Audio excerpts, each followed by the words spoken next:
Au travers de notre action, on a reproduit ce que la nature fait d'elle-même, c'est-à-dire que nous, on est dans des régions de plaine, on a très peu de pente, et naturellement, un cours d'eau en région de plaine va jamais tout droit. Il va forcément chercher la pente et faire des virages. On a redonné à la nature ce qu'elle faisait elle-même avant dégradation par l'homme.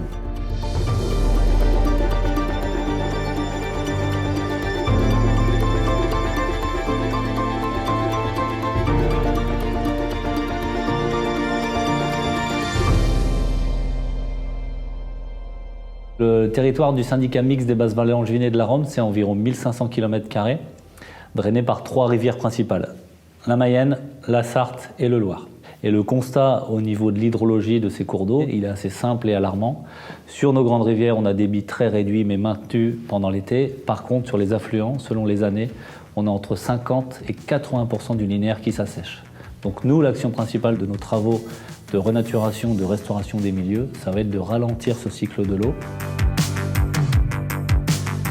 Avant les travaux, le ruisseau de Marcé avait été beaucoup travaillé, d'une part du fait du tracé de l'autoroute et d'autre part du remembrement. Depuis 2003, on a eu les premières sécheresses. On voyait que les prairies de chaque côté du ruisseau se desséchaient, il n'y avait plus d'eau, ça se déconnectait. Il y a une roselière qui perdait de son état, une tourbière qui commençait à s'abîmer. Et donc, on a fait des acquisitions de parcelles de manière à pouvoir faciliter les travaux de renaturation de ce ruisseau de Marcé. Le projet de restauration du ruisseau de Marcé, ça a été 500 mètres en amont de l'autoroute sur la commune de Marcé. On a retravaillé le cours d'eau dans son lit.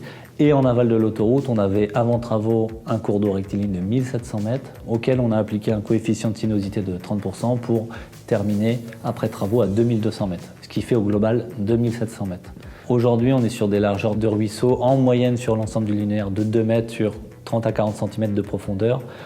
Auparavant, avant travaux, on avait de berge à berge, presque 5 mètres et 2 mètres à 3 mètres de profondeur. Ces nouvelles dimensions permettent de ralentir le cycle de l'eau, de faire déborder le cours d'eau plus souvent, de garder l'eau sur ces secteurs. Tout ça va créer un maximum d'habitat pour profiter à un maximum de biodiversité. La renaturation du cours d'eau de Marcé a permis de restaurer en fait les fonctionnalités des milieux humides à l'interface entre le milieu terrestre et le milieu aquatique. Ils permettent à de nombreuses espèces de se développer, des espèces qui sont très spécialistes de ces habitats, qui dépendent de ces habitats pour se développer. Donc ça commence par les changements d'habitat qui se renaturent, puis après les insectes vont bien se développer et ça va permettre par exemple aux oiseaux, notamment aux espèces inféodées au milieu aquatique, de regagner leurs habitats et de développer leur population. Alors là, on observe une rousserolle effarvate. C'est un oiseau, un passereau qui niche dans les roselières. Et cette espèce, avec la restauration des habitats, en fait, recolonise progressivement les milieux restaurés. Les prochaines étapes, c'est surtout de bien suivre les répercussions à travers tous ces suivis qu'on va mettre en place sur 10 ans. Le but, c'est de montrer au grand public le bien fondé de ces travaux et permettre de rendre duplicable de telles actions sur l'ensemble de notre territoire, mais aussi sur les territoires voisins, bien évidemment.